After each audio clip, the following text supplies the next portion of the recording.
Primera Timoteo capítulo 3, versículos 14 y 15, la palabra del Señor dice: esto te escribo para que si tardo sepas cómo debes conducirte en la casa de Dios, que es la iglesia del Dios viviente, columna y baluarte de la verdad. El apóstol Pablo le escribe a Timoteo diciendo algo muy importante que nosotros debemos recordar con respecto a la iglesia: que la iglesia no es una invención humana. La iglesia fue pensada, fue diseñada por nuestro Señor mismo desde antes de la fundación del mundo. Y por lo tanto, amados hermanos, todo lo que nosotros vemos, todo lo que nosotros debemos hacer como iglesia está regulado por la palabra del Señor. Dios reina, nuestro Señor Jesucristo reina en su iglesia por medio de su palabra. Hemos estado estudiando los pasados domingos que nuestro Dios ha establecido en su palabra dos oficios para el desarrollo del gobierno y la administración de la iglesia: el oficio pastoral y el oficio diaconal. Hemos estado desarrollando sobre el oficio pastoral el pasado sermón con nuestro hermano Franco, viendo la primera parte sobre los requisitos que Dios ha establecido. Si nosotros nos ponemos a pensar en muchos contextos laborales, cuando se va a ofertar cierto puesto de trabajo, se ponen los requisitos laborales, ¿verdad? Ahora, el Señor ha puesto requisitos necesarios para llevar a cabo esta labor del oficio pastoral. Y hemos visto la primera parte el pasado domingo. En esta oportunidad vamos a enfocarnos en dos requisitos que nos muestra la palabra del Señor en ese contexto de 1 Timoteo 3. En primer lugar, vamos a ver, número 1, apto para enseñar. Y número 2, el segundo requisito, que vamos a ver a la luz de versículos 4 y 5 de 1 Timoteo 3, vamos a ver sobre el hogar del obispo. Una recomendación, amados hermanos y hermanas, en esta mañana. Aunque estamos viendo sobre los requisitos que deben cumplir aquellos que anhelan el pastorado, estos son requisitos que debe cumplir todo creyente maduro. Y mi recomendación en esta mañana, hermano, hermana, es que al escuchar esto, tú puedas ir haciendo una aplicación a tu vida. Puedas ir evaluando cada una de estas verdades a la luz de tu vida. Y no vayas pensando, esto necesita mi esposo, esto necesita tal hermano, esto necesita tal hermano, tal hermana. No, sino que debe ser algo para nosotros. Dada esta recomendación, amados hermanos, iniciamos con nuestro sermón en esta mañana. Acompáñenme a abrir sus Biblias en 1 Timoteo capítulo 3.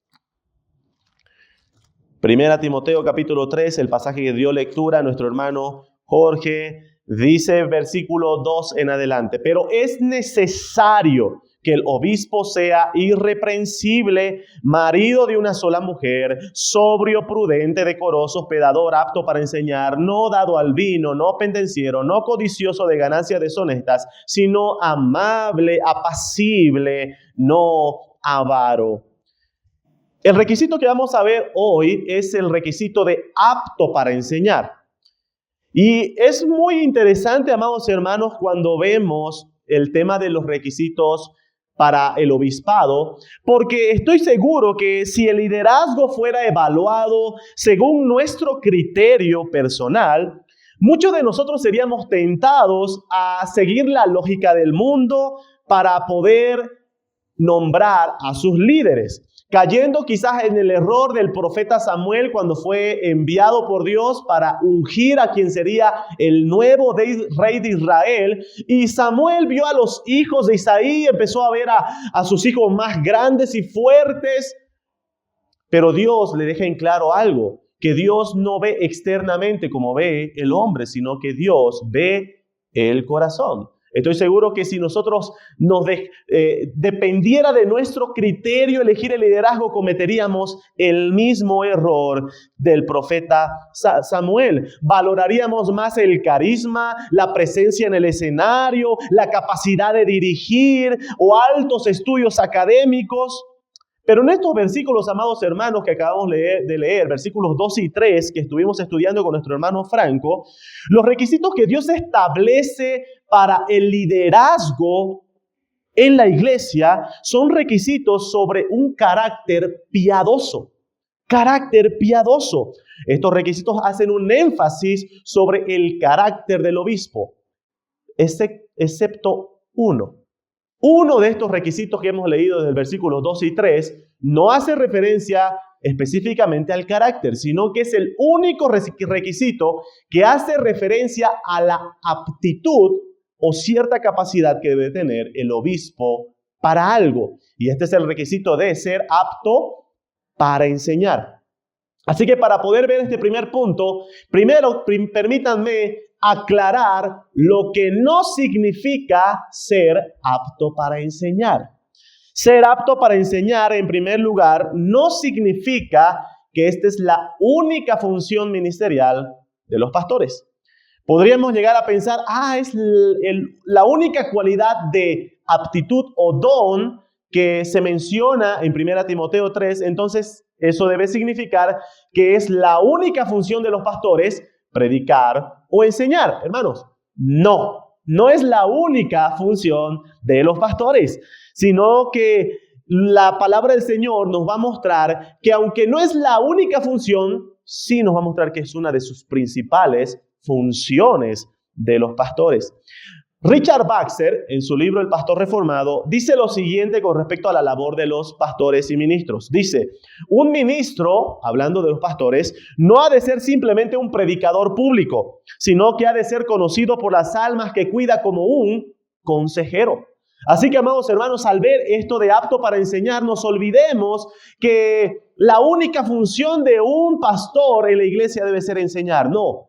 El pastor hace más que enseñar públicamente en el púlpito. Debe hacer mucho más. En segundo lugar, ¿qué no significa ser apto para enseñar? No significa tener habilidad oratoria. Quizás nosotros cuando vemos el requisito ser apto para enseñar nos podemos imaginar en alguien que ha sido dotado de capacidades para poder expresarse bien con elocuencia. Pero, amados hermanos, haciendo un equilibrio entre lo que estábamos viendo, tenemos que reconocer que la predicación pública aquí en el púlpito no es el único espacio de enseñanza en la cual en la iglesia nos desenvolvemos o el pastor debe desenvolverse.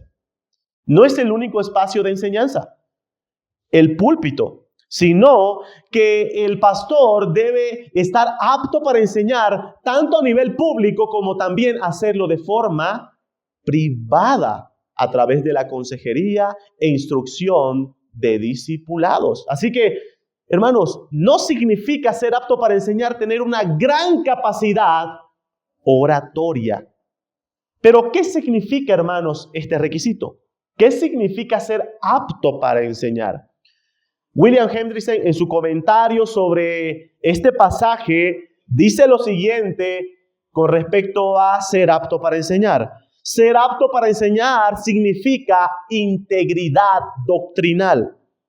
Y esta integridad doctrinal debe ser vista de varios aspectos. En primer lugar, dice Hendrickson, ninguno puede ser apto para enseñar si primero no es enseñable.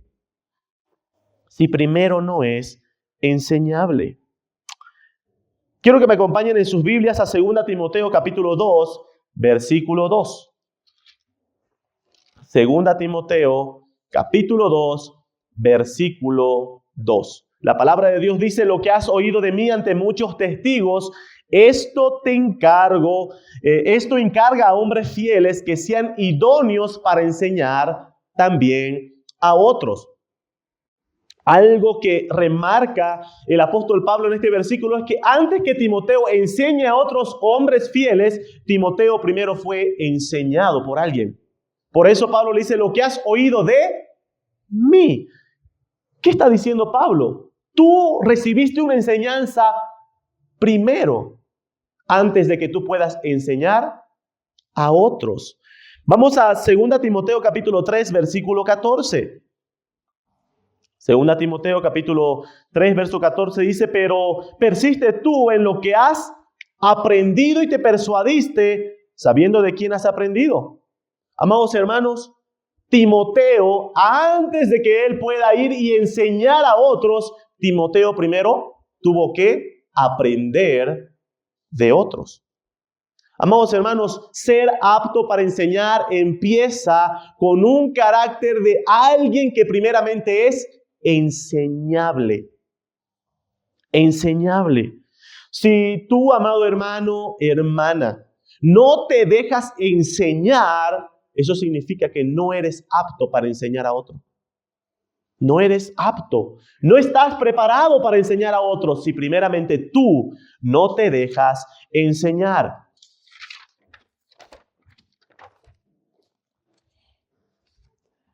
Ser enseñable, amados hermanos, revela algo muy importante del carácter. El libro de Proverbios nos va a mostrar que aquel que desprecia la enseñanza, la instrucción, es un necio. Y estamos hablando de requisitos de alguien que va a liderar la iglesia.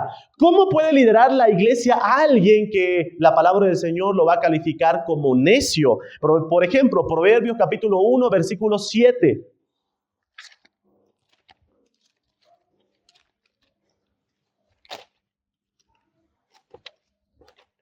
Proverbios 1:7 dice, el principio de la sabiduría es el temor de Jehová. Los insensatos desprecian la sabiduría y la enseñanza. He aquí, amados hermanos, la importancia de lo que nos dice Hendrickson con respecto a ser enseñable primeramente. Si una persona no aprende a recibir enseñanza de otros con humildad, la palabra del Señor lo califica a como un insensato. Insensato. Proverbios 12:1. Proverbios 12:1 dice, el que ama la instrucción, ama la sabiduría. Pero el que aborrece la reprensión es ignorante. Hermanos, este aspecto de una persona que es enseñable, que se deja enseñar en humildad, refleja mucho de su carácter. Porque si una persona no es enseñable, puede que esté habiendo un gran problema de orgullo en su corazón. Así que, amados hermanos, cuando vemos el concepto de ser apto para enseñar, lo primero que tenemos que pensar es en una persona que se deja enseñar. Se deja enseñar. El que anhela el obispado no debe creerse el sábelo todo. No debe creerse que está en la cúspide del conocimiento, sino que debe ser alguien humilde. Alguien humilde que ha mostrado esa humildad dejándose instruir por otros y va a seguir mostrando esa humildad por el resto de su ministerio, como vamos a ver un poco más adelante. Así que lo primero que vemos que qué significa ser apto para enseñar tiene que ver con alguien que es enseñable. En segundo lugar, ¿qué significa ser apto para enseñar? Quien es apto para enseñar es alguien que retiene la sana doctrina. Esto nos va a decir Pablo en su carta a Tito, Tito capítulo 1, que es un pasaje paralelo donde también Pablo menciona sobre requisitos para los ancianos y pastores. Tito capítulo 1, versículo 9. Dice, retenedor de la palabra fiel, tal como ha sido enseñada, para que también pueda exhortar con sana enseñanza y convencer a los que contradicen. En primer lugar, retenedor de la palabra fiel, como decíamos, no significa que esta persona lo sabe todo, porque en primer lugar es imposible eso. Es imposible que una persona tenga conocimiento de todo. Pero lo que Pablo está diciendo con respecto a que el que anhela obispado debe ser retenedor de la palabra fiel, tal como ha sido enseñada, está hablando de que esta persona debe tener una firmeza y base doctrinal.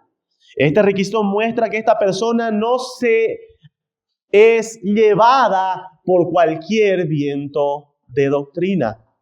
Amados hermanos, vamos a ver el contraste. Hemos dicho que 1 Timoteo capítulo 3 se refiere a un carácter maduro, a una persona madura espiritualmente. ¿Qué es lo que dice Efesios capítulo 4? Que viene a ser un contraste de alguien maduro, sino alguien inmaduro. Efesios capítulo 4, versículo 14. Pablo ha estado instando a que seamos edificados en el conocimiento del Señor a través de los dones que Él ha provisto en su iglesia. Y el versículo 14 va a decir la razón por la que esto es muy importante. Para que ya no seamos niños fluctuantes, llevados por cualquier viento de doctrina, por estratagema de hombres que para engañar emplean con astucia las artimañas del error. El concepto que estamos viendo de ser apto para enseñar habla de tener firmeza espiritual, tener base espiritual. Esto significa que esta persona no va a ser manipulada, no va a ser engañada por cualquier tipo de doctrina. ¿Por qué este requisito sería tan importante, amados hermanos, en el contexto de la iglesia? Porque de qué otra manera esta persona podría velar y guardar la doctrina en la iglesia. Si es que a cualquier enseñanza que él escucha, ya sería cambiado y ya sería engañado. Así que apto para enseñar tiene que ver con esa firmeza y base doctrinal que debe tener esta persona. Número 3. ¿Qué significa ser apto para enseñar? Es que sabe enseñar, transmitir la palabra del Señor y corregir de una forma bíblica. ¿Qué significa esto? El que es apto para enseñar debe enseñar y corregir en contenido y forma bíblica. En contenido, 2 Timoteo capítulo 2, versículo 15 al 16. 2 Timoteo capítulo 2, versículos 15 al 16. Procura con diligencia presentarte a Dios aprobado, como obrero que no tiene de qué avergonzarse, que usa bien la palabra de verdad, pero evita profanas y vanas palabrerías, porque conducirán más y más a la impiedad. El requisito de ser apto para enseñar habla de una persona que sabe usar la escritura para instruir a otros. Sabe transmitir esa enseñanza, sabe usar la palabra de Dios para enseñarla a otro, con argumentos bíblicos, con una doctrina sólida. Y esto mismo se ha de aplicar en la corrección bíblica. Si alguien quiere contradecir la palabra del Señor en la iglesia, el que es apto para enseñar debe corregir aquella diferencia doctrinal, pero con argumentos bíblicos, sólidos. Ahora, hermanos, estoy hablando de que el que es apto para enseñar lo hace en contenido, es decir, usando la palabra de verdad, y Pablo hace énfasis, evita palabras vacías. Habíamos dicho de que el que es apto para enseñar no solamente enseña o predica desde el púlpito, sino que lo hace a través de la enseñanza privada, a través de la consejería. Y amados hermanos, esto es muy importante. La consejería, la enseñanza que debe ofrecer esta persona debe ser de la luz de la palabra. Y no debe ser basada en nuestras propias experiencias, nuestras propias opiniones. Y tristemente, amados hermanos, esto es un error en el que cae el consejero como aquella persona que busca consejería en muchas ocasiones. El consejero en muchas ocasiones cae en el error de dar un consejo desde su propia perspectiva y desde su propia experiencia. Como también, tristemente, aquellos que buscan consejería no buscan a veces el consejo bíblico, sino que a veces lo único que buscan es este tipo de palabras vacías, palabras motivacionales. Y amados hermanos, ser apto para enseñar consiste en dar uso a la Biblia para todo eso. Amados hermanos, la palabra del Señor ha sido inspirada por el Espíritu Santo. Y esta palabra inspirada por Dios es útil para todo lo que necesita el creyente. Segunda Timoteo 3:16 dice: toda la escritura es inspirada por Dios y útil para enseñar, redarguir, corregir e instruir en justicia. Todo lo que necesitamos en la iglesia para la instrucción, defensa de la verdad, debe hacerse desde la palabra de Dios. Es por eso la importancia de este requisito. Debes saber usar esta palabra. Pero, amados hermanos, no solamente importa el contenido, sino que también el apóstol Pablo va a hacer el énfasis de la forma en la que una persona debe enseñar y corregir a otros. Ahí en 2 Timoteo capítulo 2, desde el versículo 23 en adelante, la palabra del Señor dice: pero desecha las cuestiones necias e insensatas, sabiendo que engendran contiendas. Porque el siervo del Señor no debe ser contencioso, sino amable para con todos, apto para enseñar, sufrido, y fíjense lo que viene en el versículo 25, que con mansedumbre corrija a los que se oponen. Habla de la forma. Hermanos, la doctrina es muy importante. Hay que saber la doctrina para saber enseñarla, ¿verdad? Pero así como el contenido es importante, amados hermanos, la forma de transmitir este contenido también es muy importante. Porque Pablo aquí está diciendo que si tú vas a corregir a alguien, debe hacerse con mansedumbre. Con mansedumbre. Va a hablar sobre hacerlo con amabilidad. Hermanos, la enseñanza y la corrección en la iglesia forman parte de la labor pastoral. Pero estas deben hacerse con mucha humildad y mansedumbre. ¿Cómo sería si constantemente que el pastor o los pastores se encuentran en la circunstancia de corregir a alguien, en vez de corregirlo simplemente se lo humillara? Y esa no es la intención, amados hermanos. Es por eso que es importante que esta persona tenga en su carácter arraigado un espíritu de mansedumbre. Ser manso y amable al presentar la doctrina y defender la doctrina. Debemos ser mansos y humildes de corazón como nuestro Señor Jesucristo, sin arrogancia. Sin arrogancia. El que es apto para enseñar no va a mostrar arrogancia al momento de instruir a otros, sino que va a mostrar en todo tiempo sencillez de corazón. ¿Cuál es la importancia de este requisito, amados hermanos? Aunque señalábamos que la predicación no es el único espacio o función pastoral, sí es una de sus funciones principales, tanto la enseñanza pública como la privada. En 1 Timoteo capítulo 4, versículos 13 al 15, el apóstol Pablo le recomienda a Timoteo a ocuparse en estas cosas. Ocúpate en estas cosas, permanece en ellas para que tu aprovechamiento sea manifiesto a todos. Versículo 13, entre tanto que voy, ocúpate en la lectura, la exhortación y la enseñanza. Timoteo tenía que dedicar su tiempo principalmente, no únicamente, a la enseñanza, a la exhortación, a la luz de la palabra. Nuestra confesión de fe en el capítulo 26, artículo 11, dice lo siguiente con respecto a la responsabilidad de los pastores.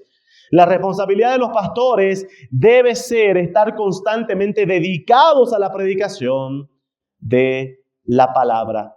¿Por qué este énfasis, amados hermanos, con respecto a este requisito? Porque la labor pastoral no debe ser reducida a la de un planificador de actividades. La de un planificador de actividades. Y hermanos, esto voy a decir con mucho cuidado, pero existen muchos contextos eclesiales en los que los pastores se han vuelto planificadores de la actividad dominical o la actividad dentro de la iglesia. Y esto es a veces promocionado por lo que la iglesia busca. Muchas iglesias lo único que buscan es actividad, actividad y actividad. Así que los pastores, para mantener contentas las ovejas, su labor se ha reducido a la de ser planificadores de dichas actividades que mantengan entretenidas a las iglesias. Pero, amados hermanos, la iglesia misma, hablando de esto de los requisitos pastorales, debe entender que la labor principal de los pastores es esta, hermanos. La enseñanza pública como la enseñanza privada, la consejería, instrucción, exhortación en la iglesia. Y eso es lo que nosotros, amados hermanos, le instamos a cada uno de ustedes, que entiendan, que podamos entender para poder animarnos los unos a los otros a buscar esto como iglesia. Entramos a nuestro segundo punto. Hemos visto en este primer punto sobre ser apto para enseñar. Pero ahora vamos a ver el punto número 2, que es el hogar del obispo. 1 Timoteo capítulo 3, versículos 4 y 5, la palabra de Dios dice: que gobierne bien su casa, que tenga a sus hijos en sujeción con toda honestidad, pues el que no sabe gobernar su propia casa, ¿cómo cuidará de la iglesia de Dios? En los versículos 2 y 3 hemos visto sobre el carácter que se requiere de una persona madura espiritualmente para llevar a cabo la labor pastoral. Pero ahora en los versículos 4 y 5, dentro de los requisitos, Pablo incluye que se debe evaluar el hogar del obispo. Permítanme dar el ejemplo. Hay algunos hermanos que llevan este proceso de reconocimiento de pastores de la siguiente manera. En una primera instancia se realiza un examen de doctrina. El examen de doctrina se lo planifica en meses. Se dice, hermanos, van a tener un examen de toda la confesión de fe, de toda nuestra base doctrinal. Así que el aspirante al pastorado debe dar ese examen. Debe dar ese examen. Ahora, hermanos, el examen dura 2 a 3 horas. ¿Sí? Pero esa no es la parte más importante del proceso de evaluación para alguien que anhela el pastorado. Sino que luego de ese examen que se les rinde a estos hermanos que anhelan el pastorado, viene la evaluación del carácter. ¿Cómo se evalúa el carácter? Bueno, no es algo que se puede evaluar igual que el examen doctrinal en 2 y 3 horas, sino que este proceso es algo que dura entre 1 a 2 años en ciertas iglesias, donde se debe evaluar que tal persona muestra una consistencia en su carácter y madurez. Y dentro de esa evaluación que la iglesia debe participar en ver en aquel hermano, está la evaluación del hogar de dicha persona. El hogar es evaluado. ¿Y qué aspectos son evaluados? Si es que aquel hombre que está postulando al pastorado gobierna bíblicamente su hogar. ¿Pero qué aspectos se toman en cuenta? Bueno, vamos a intentar verlo a la luz de la palabra del Señor, a ver qué significa el hogar del obispo, que gobierne bien su casa. En un libro llamado El Ministerio Pastoral de John MacArthur, hay un capítulo escrito por Richard Mayway que dice lo siguiente. Preste mucha atención, amado hermano, lo que dice. El hogar del pastor debe ser una prioridad principal en su ministerio. En una encuesta pastoral realizada en los Estados Unidos sobre las razones principales de problemas maritales en los hogares de los pastores, se arrojaron los siguientes resultados. Escuchen los siguientes resultados, hermanos. El 81% de las esposas de los pastores encuestados señalaron que el problema principal de su matrimonio pasaba por el insuficiente tiempo que pasaban juntos. ¿Esto qué significaba? Que las esposas señalaban que sus esposos pasaban más tiempo en actividades de la iglesia que en su propio hogar. El 57% de las esposas también señalaron que otro problema principal que tenían en los matrimonios era que había diferencias sobre en qué se debía usar el tiempo libre. 53% de las esposas señalaron que tuvieron dificultades con los esposos, es decir, con los pastores, sobre la crianza de los hijos. Es decir, que en muchos casos, muchos pastores pasaban más tiempo corrigiendo, instruyendo a otros que a sus propios hijos. Y el 41% de las esposas de los pastores señalaron como un problema principal en su matrimonio la ira del pastor. Es decir, que en la iglesia se mostraba ser manso y humilde, pero en la casa se convertía en un león rugiente. Amados hermanos, ¿qué nos dice esto? Tristemente, en una época donde la familia está siendo atacada, muchas veces los hogares cristianos estamos contribuyendo al mal testimonio de la familia en el mundo. La importancia de este requisito, amados hermanos, es porque el Señor muestra que el hogar viene a ser un reflejo de lo que es la iglesia. Los puritanos, amados hermanos, llamaban a la familia, la llamaban la pequeña iglesia.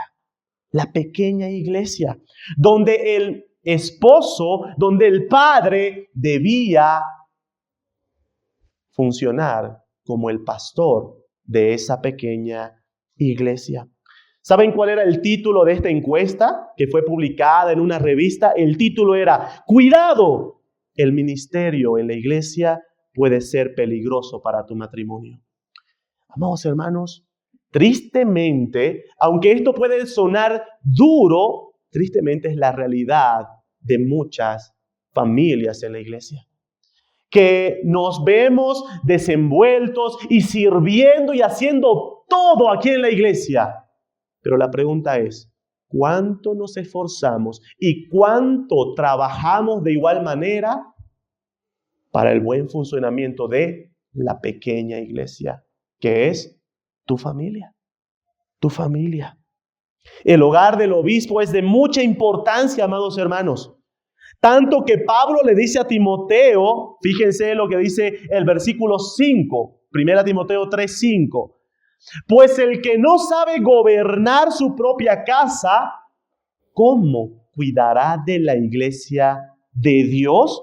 Hermanos, este requisito es tan importante que Pablo va a decir que si alguien infringe este requisito, prácticamente quedaría descalificado para el oficio pastoral.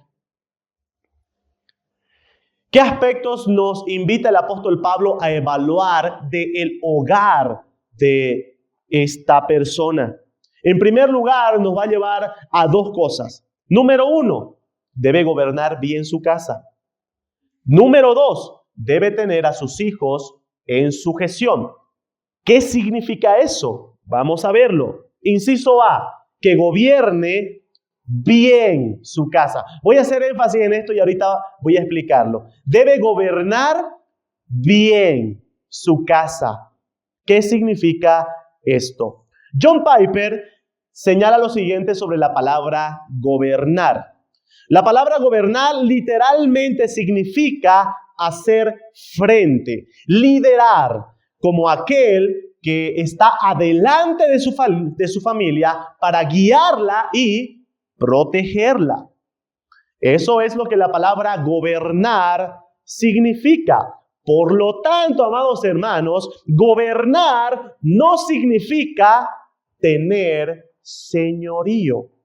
Habíamos dicho de que en la palabra del Señor nos muestra de que los padres, los esposos, vienen a ser los pastores de su hogar. Así que nos va a ayudar mucho ver el concepto que nos dice el apóstol Pedro con respecto a cómo debe ejercer la autoridad para liderar los pastores en la iglesia, que nos va a ayudar para entender cómo los padres y esposos deben llevar este liderazgo en su hogar. Acompáñeme a 1 Pedro capítulo 5.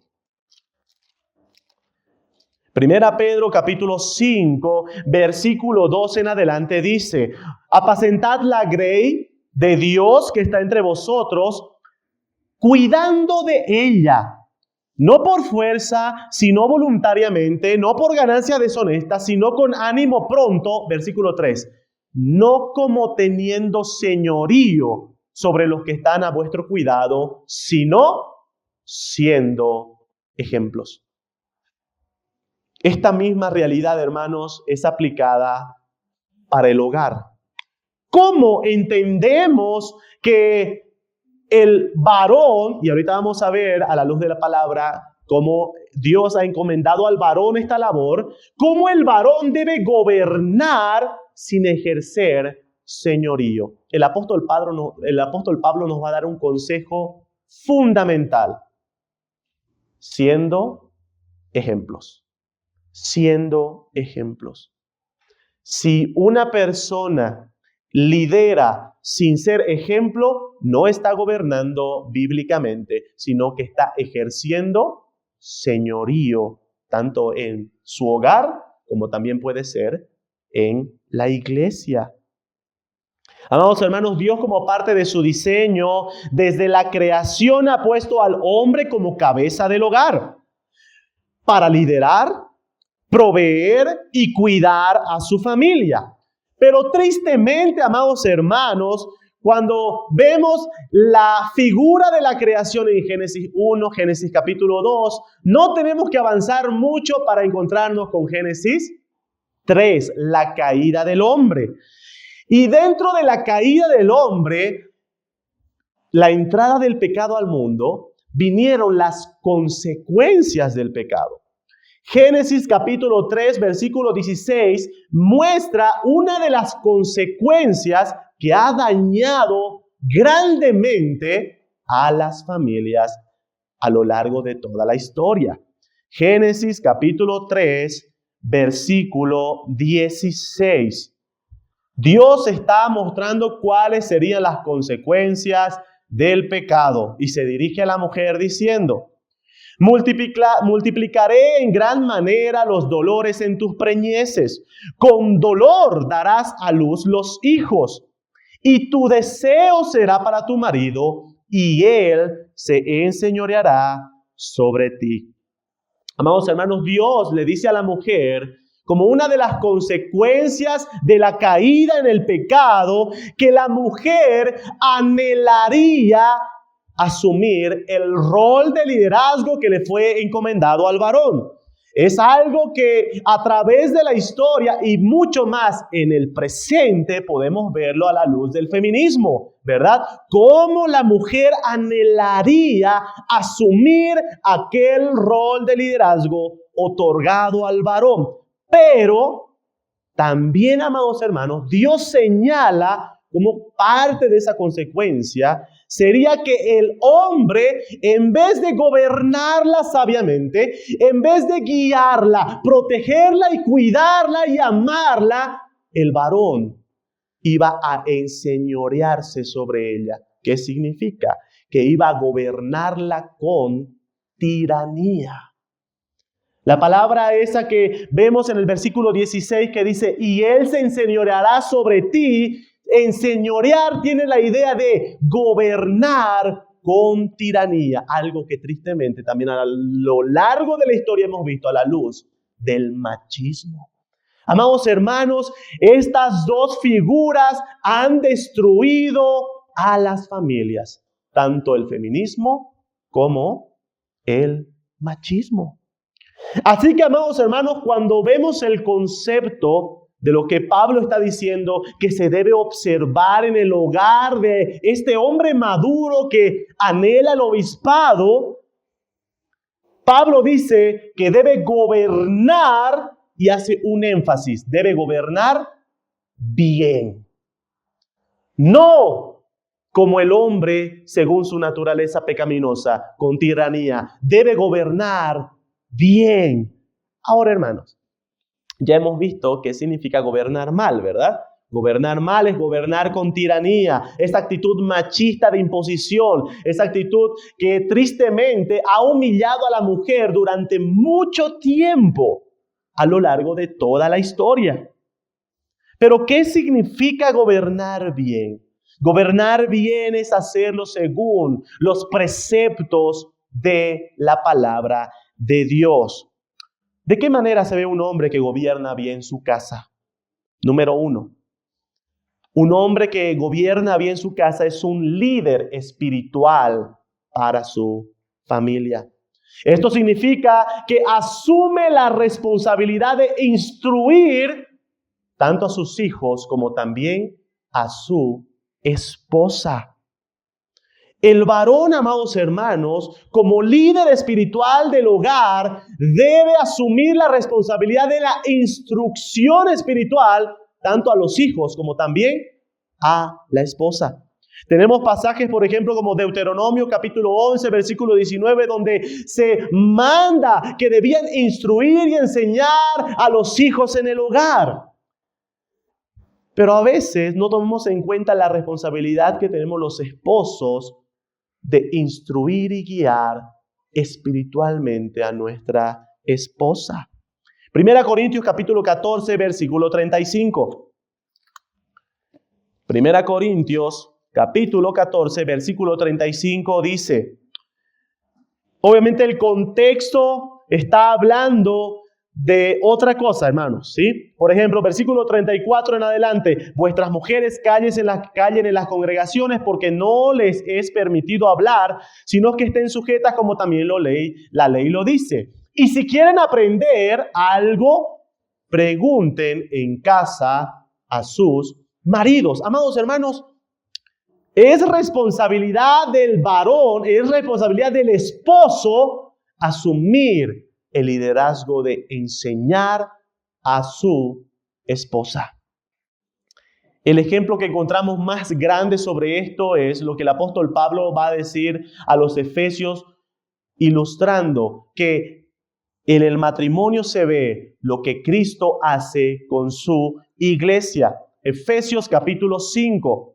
Efesios capítulo 5, versículos 25 en adelante. Maridos, amad a vuestras mujeres, así como Cristo amó a la iglesia y se entregó a sí mismo por ella para santificarla.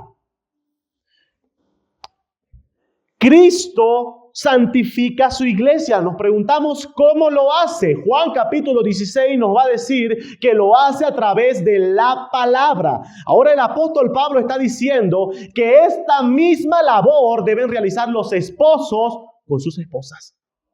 Contribuir a su santificación a través de la instrucción de la palabra de Dios.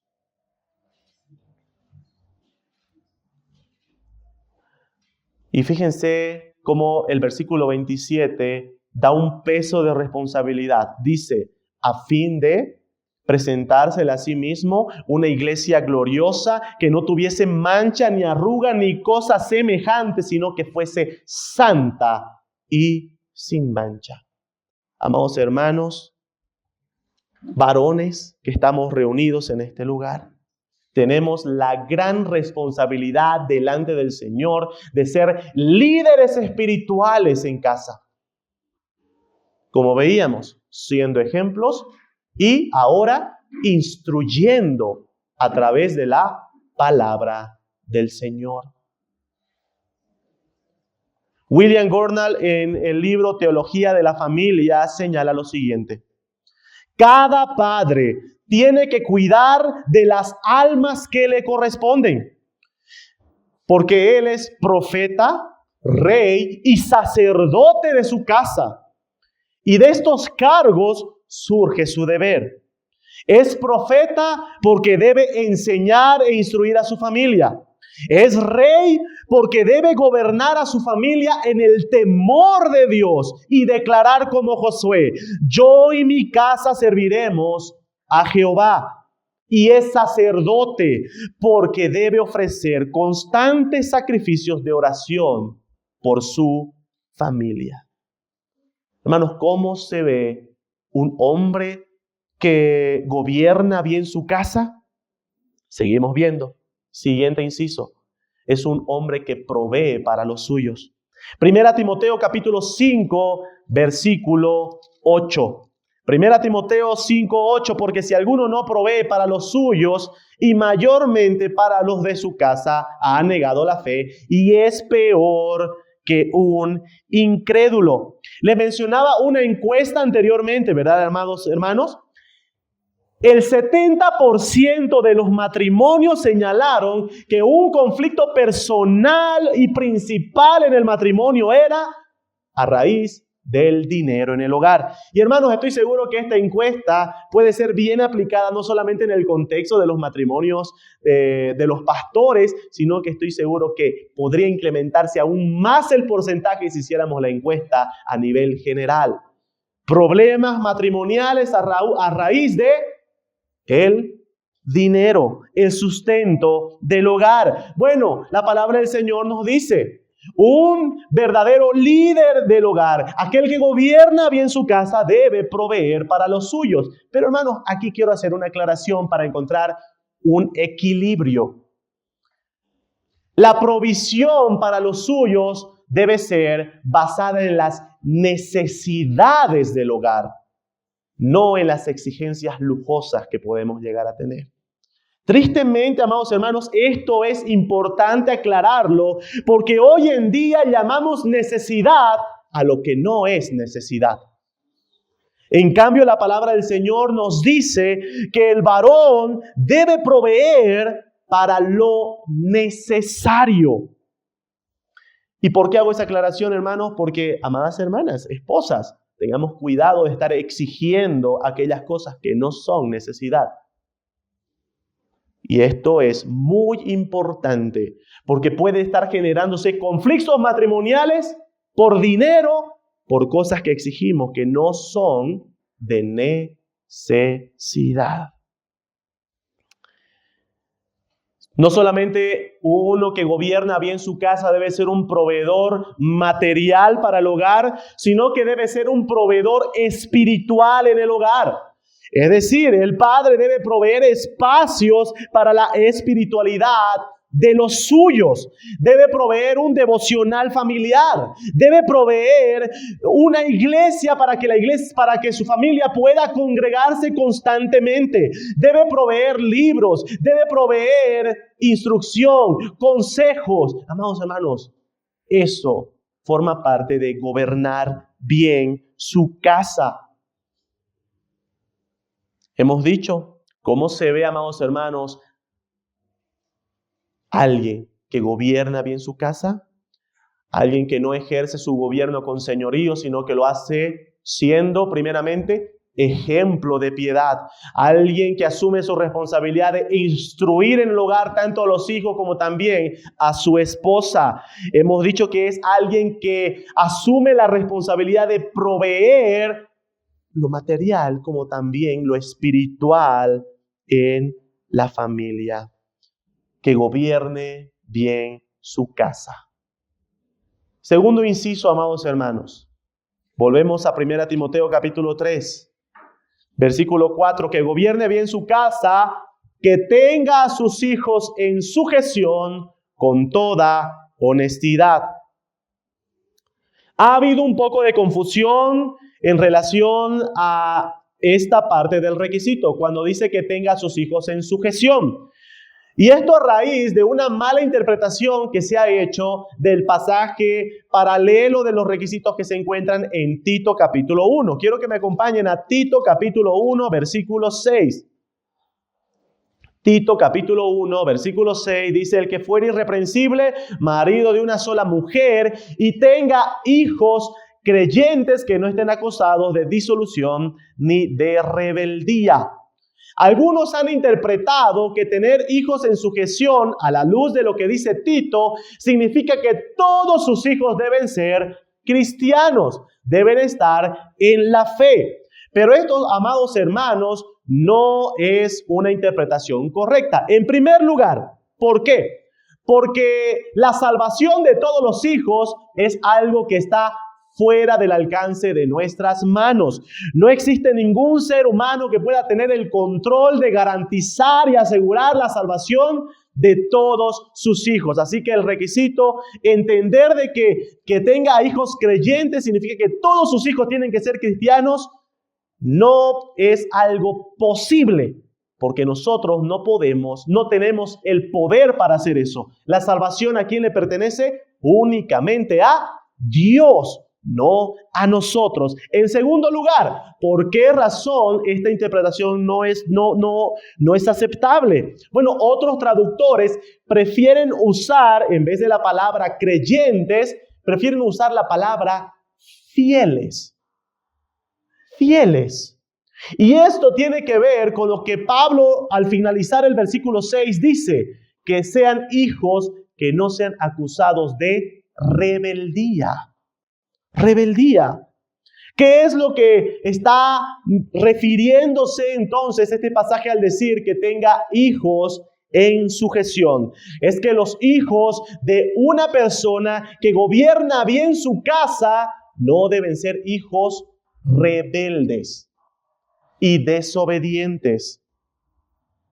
Es eso lo que dice la palabra del Señor.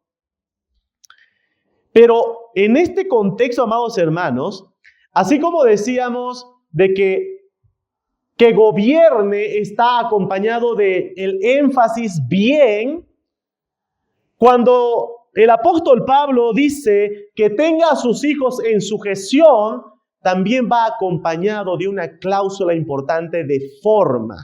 Dice que tenga a sus hijos en sujeción con toda honestidad. ¿Por qué ese énfasis, amados hermanos? Porque lo que Pablo está mostrando es que no todos los caminos llevan a Roma. No es como se suele decir, que no importan los medios, sino que lo único que importa es el resultado. Sino que con la palabra del Señor nos va a mostrar que los hijos en sujeción es el fin, pero que sí importa muchísimo la forma. ¿Por qué, amados hermanos? Porque pongamos el siguiente caso. Imaginemos una familia. El papá viene con sus hijos y los hijos son unos soldados obedientes, ¿sí? Pero ¿qué tal si atrás de tal obediencia que nosotros vemos hay un maltrato y abuso de por medio? ¿Será que es justificado aquello? Sus hijos son obedientes, no hacen estragos. ¿Pero a causa de qué? No de un temor reverente al Padre, sino de un temor de miedo a su Padre, que es muy diferente. Así que, amados hermanos, cuando el apóstol Pablo habla de que tenga a sus hijos en sujeción con toda honestidad, está hablando de que los hijos deben ser obedientes a los padres. Deben ser hijos que respeten su autoridad, deben ser hijos no rebeldes, pero deben ser a raíz de una disciplina bíblica en el hogar. Efesios capítulo 6, versículo 4 nos habla de eso, de que los padres debemos disciplinar y amonestar en el Señor. La disciplina es bíblica, pero debe llevarse en honestidad y temor del Señor. Arthur Pink nos ayuda a entender un poquitito cómo debemos llevar a cabo esta disciplina. Dice, los padres no pueden disciplinar a los hijos como es debido, a menos que primero aprendan a gobernarse a sí mismo. ¿Por qué? Porque el padre no debe castigar al hijo desobediente porque está enojado, sino porque es lo correcto, porque Dios lo requiere y el bienestar del hijo lo exige. ¿Entienden la diferencia, amados hermanos? Arthur Pink nos dice que antes de que el padre aprenda a disciplinar a sus hijos, debe aprender a gobernar, a tener dominio propio sobre sí. Y esto, hermanos, es muy importante en nuestro contexto. ¿Cuántos de nosotros hemos confundido la disciplina con simplemente una explosión de ira?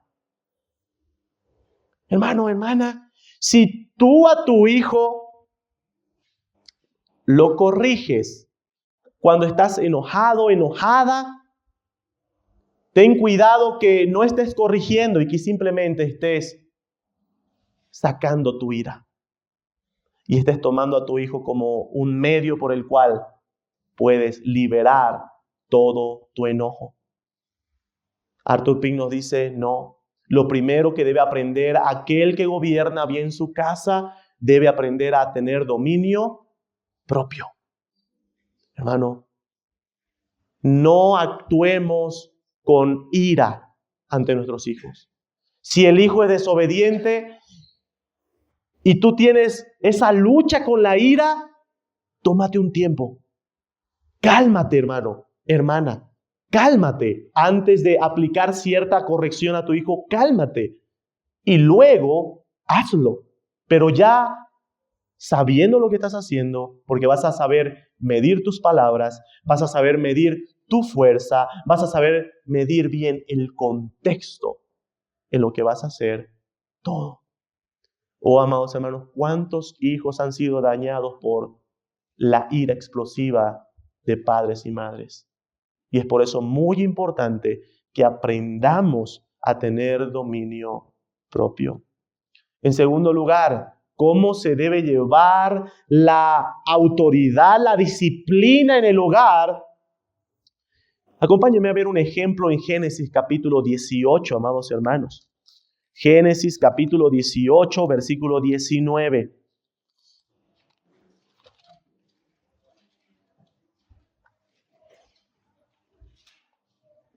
Dios dice sobre Abraham lo siguiente: porque yo sé que mandará a sus hijos. Es decir, Dios está diciendo, yo sé que Abraham va a mandar a sus hijos y a su casa después de sí, que guarden el camino de Jehová, haciendo justicia y juicio, para que haga venir Jehová sobre Abraham lo que ha hablado acerca de él. Algo que Dios deja en claro sobre lo que Abraham iba a hacer es que Abraham, como cabeza de hogar, iba a mandar a sus hijos. Esto es muy importante, amados hermanos. ¿Por qué? Porque muestra cómo el padre que gobierna bien su casa debe mostrar autoridad en el hogar. La familia de un padre creyente debe reconocerse por una familia en la cual existen normas, y estas normas son claras, y estas normas son razonables. No son normas locas, sino que son normas razonables. Y el padre debe saber tener autoridad en el hogar para que estas normas sean seguidas. Pero, amados hermanos, aclaración importante: todas estas normas deben ser llevadas por un corazón pastoral, amoroso y misericordioso. De otra manera, estaríamos infringiendo lo que estuvimos diciendo anteriormente. Así que, amados hermanos, hemos visto dos aspectos importantes de los requisitos. Habría mucho más que hablar con respecto al hogar de los creyentes, al hogar que se requiere de una persona que anhela el obispado. Permítanme terminar viendo el último aspecto que menciona Pablo en 1 Timoteo capítulo 3, verso 5. Pablo dice, pues el que no sabe gobernar su propia casa, ¿cómo cuidará de la iglesia de Dios? El último aspecto a considerar es que es un claro recordatorio de que la iglesia le pertenece al Señor y no a nosotros. Y lo mismo podríamos decir con respecto a nuestras familias, amados hermanos. Nuestras familias le pertenecen al Señor y no a nosotros.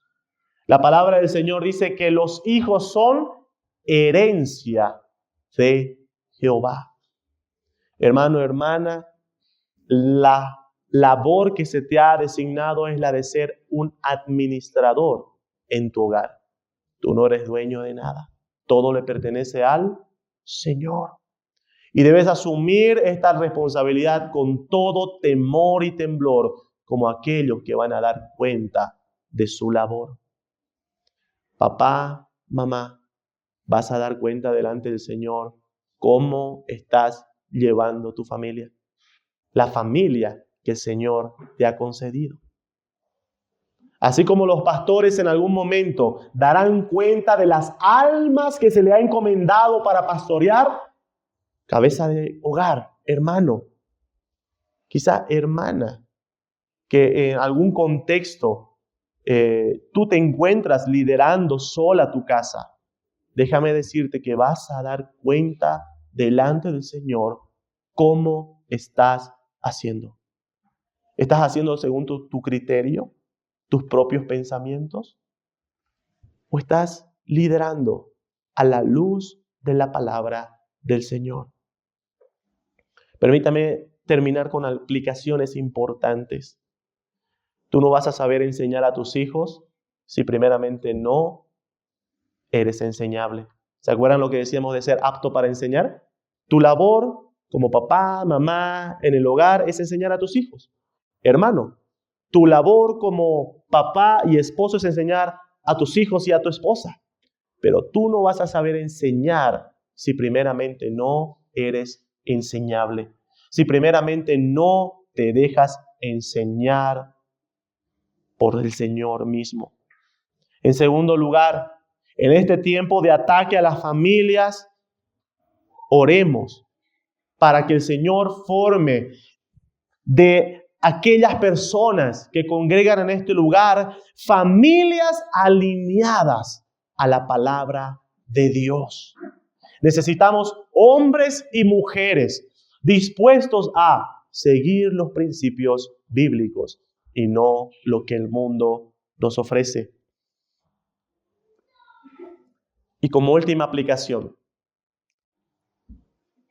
nosotros hablamos sobre el compromiso en la iglesia.